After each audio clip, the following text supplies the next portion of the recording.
In the rugged hills of northern Mexico, in a region known for its harsh beauty and unforgiving landscape, there existed a small town called San Vicente. The people of San Vicente lived simple lives, ranching, farming, and trying to make the best of what the land provided. However, their peace was often overshadowed by the looming presence of a cartel that controlled the region. This cartel, known as La Sombra Negra, had built a vast empire in the drug trade, and its members ruled the area with ruthless efficiency and brutal violence. At the heart of La Sombra Negra was its leader, Miguel El Leon Aguirre. He was known as the Lion for his fierce leadership and predatory instincts. Miguel had grown up in the same region, once a poor boy from the same hills, but unlike others, he had chosen a different path. From a young age, he learned that power came from fear, and he used this knowledge to rise through the ranks of the cartel world, eventually claiming control of the drug trade that funneled into the United States.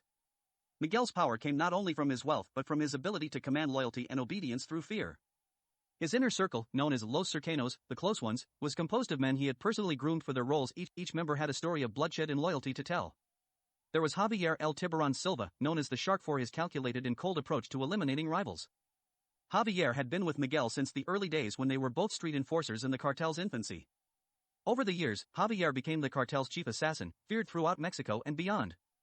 His reputation was such that even the mention of El Tiburon would cause hardened men to flinch. Then there was Rodrigo El Gallo Reyes, the Rooster.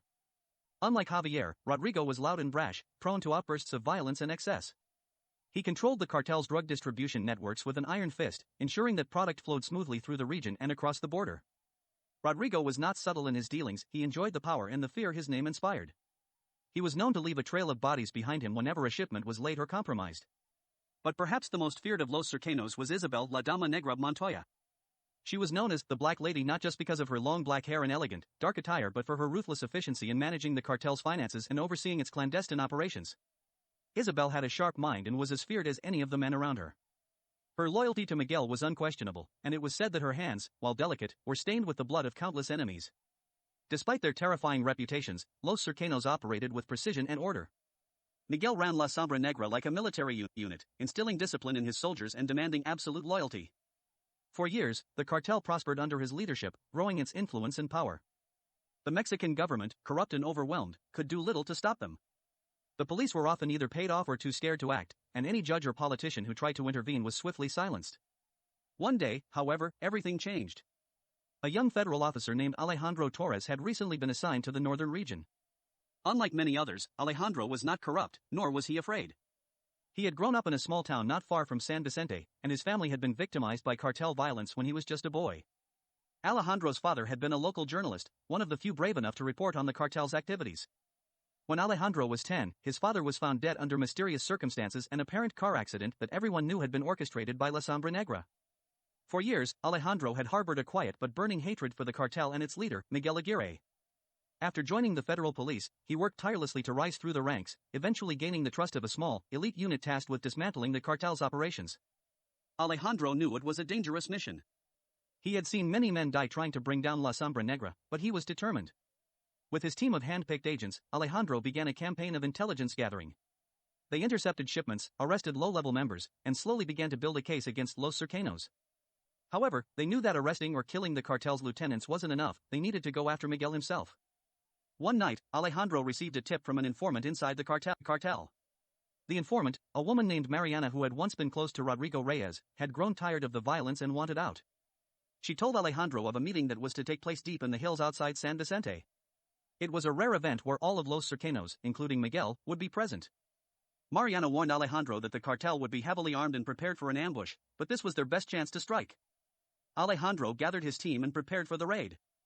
As they made their way through the dense forest toward the meeting place, tension hung thick in the air. They knew that if they failed, it would mean certain death, not just for them, but for their families. Yet Alejandro was resolute. The meeting place was a large hacienda, surrounded by high walls and patrolled by cartel soldiers.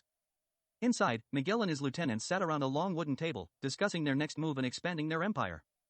The atmosphere was tense, for even within Los Cercanos, rivalry simmered beneath the surface. Suddenly, gunfire erupted outside. Alejandro and his men had begun their assault. Chaos ensued as cartel soldiers scrambled to defend the hacienda. Miguel, ever the strategist, barked orders, telling his men to hold their ground and protect the inner sanctum where he and his lieutenants were holed up. Alejandro's team fought their way through the cartel's defenses, but the cost was high. Men fell on both sides, the forest echoing with the sound of gunfire and shouts. When Alejandro finally breached the inner courtyard, he found himself face to face with Javier Silva, El Tiburon. The two men squared off, knowing that only one would walk away. Javier, a seasoned killer, attacked with cold precision, but Alejandro fought with the fury of a man driven by vengeance. The fight was brutal, and after a bloody struggle, Alejandro emerged victorious, leaving Javier dead on the ground. Inside the hacienda, Rodrigo Reyes and Isabel Montoya tried to make their escape, but Alejandro's men cornered them. Rodrigo, true to his nature, went out in a blaze of gunfire, but Isabel was captured, her cold eyes betraying no fear as she was led away in handcuffs. Finally, Alejandro confronted Miguel.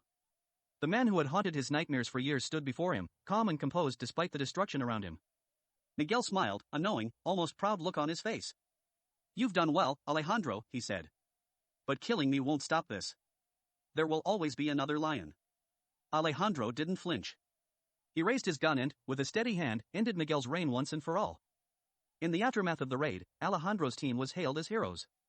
The cartel was dealt a crippling blow, and with the capture of Isabel Montoya, vital intelligence was gained that led to the dismantling of much of La Sombra Negra's operations. But Alejandro knew that the war was far from over.